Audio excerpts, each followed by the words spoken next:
दोस्तों नमस्कार, मैं हूं संजय माही। जिस तरह से जानते हैं कि आपको एक नए स्टोरी की तरफ ले चलते हैं और राजाओं महाराजाओं के तमाम वैसे कहानी पर भी आपको बताते हैं, लेकिन मैं आज आपको जो बताने आया हूं, दुसाध समाज का गौरवशाली इतिहास का एक पन्ना आज फिर से मैंने उल्टा दी है। और वो उल्टाया है एक ऐसे राजा का, एक ऐसे महापुरुष का, जिसे जान के भी आप हैरान हो जाएंगे कि वो इतिहास के पन्ने ना जाने कहाँ गुम हो गया, जिसे आज ये महापुरुष का नाम कहीं भी नहीं आता है। जी हाँ, मैं आज आपको जो बता रहा हूँ एक कहानी है एक राजा का, कहानी है एक बलशाली, स्वाभिमानी और वफादार, जो लगातार अपने पिता और अपने समाज के लिए हमेशा लड़ते रहे। एक ऐसे महापुरुष की कहानी मैं आज आपको बताने जा रहा हूँ। जी हाँ, वो आज जिस बात की आपको मैं बताऊंगा, जिसे आप जान के भी आपके भी रोंगटे खड़े हो जाएंगे कि क्या इस महापुरुष का नाम आज भी नहीं होना चाहिए। जी हाँ, तो आप समझिए कि आप किस कौम से हैं और किस वंश से हैं, जो आज भी अपने कौम को और अपने वंश के इतिहास को नहीं जान पा रहे हैं। तो मैं आपको सबसे पहले ये तमाम ऐसे वीडियो को बताने से पहले मैं चाहूँगा कि उस वंश को आज भी आप ढूंढने का कोशिश करें और यह जाने कि हमारा इतिहास आज कहाँ छुपा हुआ है। जी हाँ, आप भी अब सोच रहे होंगे कि उस महापुरुष का नाम क्या है। हाँ, जरूर मैं आपको जरूर बताऊंगा और उनका जो गौरवशाली इतिहास है वो भी मैं आपको बता दूंगा।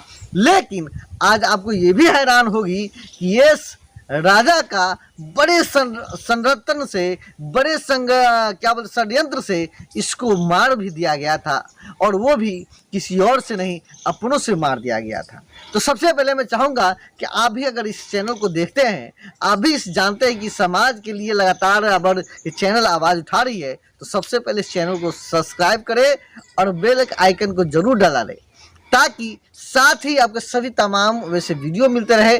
और इस चैनल को ज्वाइन अगर आप करते हैं तो हो सकता है कि इस समाज के लिए चैनल लगातार और भी आपके काम करते हैं। तो चलिए मैं आपको सबसे पहले बता दूं कि उस राजा का नाम क्या है। लेकिन उस राजा के नाम से बताने से पहले मैं अभी जहाँ हूँ वो आपको जगह बता दूं। ये जगह आप तमाम वैसे एरिया जो देख रहे हैं कई ऐसे दूर में है, जो आज अभी वीरान पड़ा हुआ वो एरिया है, जहाँ अभी पूर्ण रूप से विकसित नहीं हुआ है और आज भी ये विकास होने से रह जाता है, लेकिन नहीं होता है। इसका एकमात्र कारण है कि ये समाज आज भी बहुत पीछे है, जो अपने इतिहास को नहीं जान पा रहा। ये तमाम ऐसे एरिया है जो आप देख रहे हैं साथियों। लेकिन मैं इतिहास को आज उस पन्ने को पलट रहा हूँ, और वो पन्ना इसलिए पलटना जरूरी है कि जब तक आप अपने इतिहास को नहीं जानेंगे तो आप कुछ नहीं जानेंगे। तो साथियों मैं आपको बता दूं कि ये जो धरती आप देख रहे हैं, ये धरती कोई आम धरती नहीं है। इस धरती की ये जो मिट्टी आप देख रहे हैं, ये कोई आम मिट्टी नहीं है। ये मिट्टी जुड़ा हुआ है उस प्रतापी राजा से, उस प्रतापी महाराजा से, उस प्रतापी बलवान से, जो इस मिट्टी को अपने सर पे रख के लगातार अपने समाज और देश के लिए काम करते रहे। जी हाँ, तो मैं आपको बता दूं कि उस राजा की कहानी क्या है। जी हाँ, मैं सबसे पहले बता देता हूँ, उस राजा का नाम था बाबा वारमल। जी हाँ, बाबा वारमल का नाम अगर आता है तो बिहार के सीतामढ़ी का नाम सर्वश्रेष्ठ और सबसे पहले आ जाता है। जहाँ जो मैं इस धरती को आज बता रहा हूँ, ये धरती है बाबा वारमल का वो अखाड़ा, जहाँ वो अपने बचपन से लेके जवानी तक इसी अखाड़ा पर पहलवानी करते थे। और ये पहलवानों का अड्डा हुआ करता था, जहाँ पर ये लोगों को सिखाते थे कि पहलवानी कर सकते। क्योंकि आप भी जानते हैं कि राजा सलेश और राजा वारमल ये अपने प्रतापी और अपने साहसी को जानते हुए तमाम वैसे ऐसे विरासत पर काम किए, जिन्हें आज भी पूजे जाते हैं। तो आपको मैं बता दूं कि बाबा वारमल का इतिहास है कि बाबा वारमल के पिताजी का नाम नंद हजरा था, जो बिहार के सीतामढ़ी के ही रहने वाले थे। और सीतामढ़ी के एक प्रखंड है चरौद प्रखंड, उसी चरौद प्रखंड के वो निवासी थे।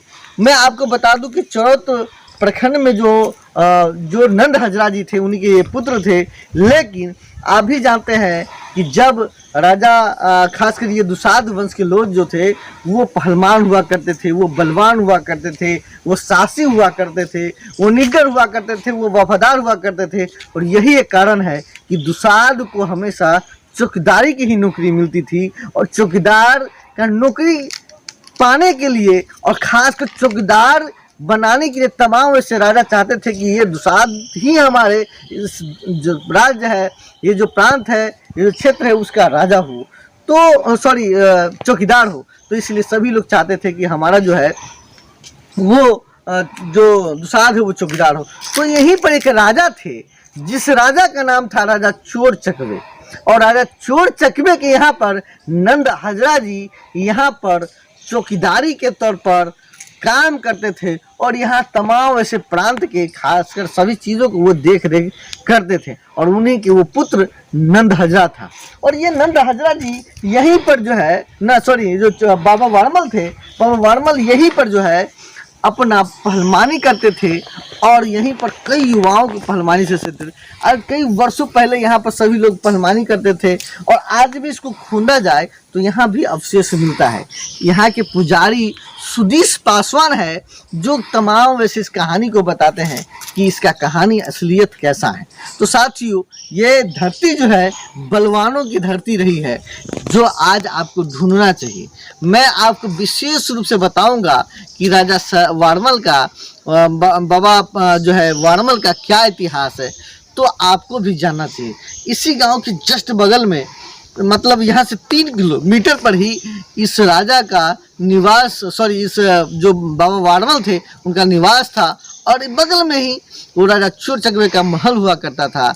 जो आज जब ये बातें आई तो वही वारमल इस साम्राज्य को भस्म कर दिए, पूरे को जला दिए, और अपने समाज के स्वाभिमान के लिए लड़ते रहे। मैं चाहूँगा कि आज भी स्वाभिमानी आप हैं, आज भी बलवान हैं आप, और आज भी चाहते हैं कि मेरे स्वाभिमान के आगे कुछ भी नहीं है, तो आपको मैं बता दूं कि आपका अपना अपना कौम और अपने समाज और अपने महापुरुष की बात करनी होगी।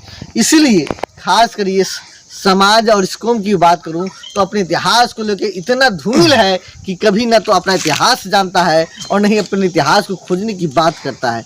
इसलिए बाबा वारमल का इतिहास आपको जानना चाहिए। मैं विशेष रूप से तमाम वैसे कहानी आपको बाबा वारमल के बताऊंगा, और एपिसोड बाय एपिसोड हमारे साथ जुड़े रहें ताकि इसके इतिहास से मैं आपको जोड़ सकूँ।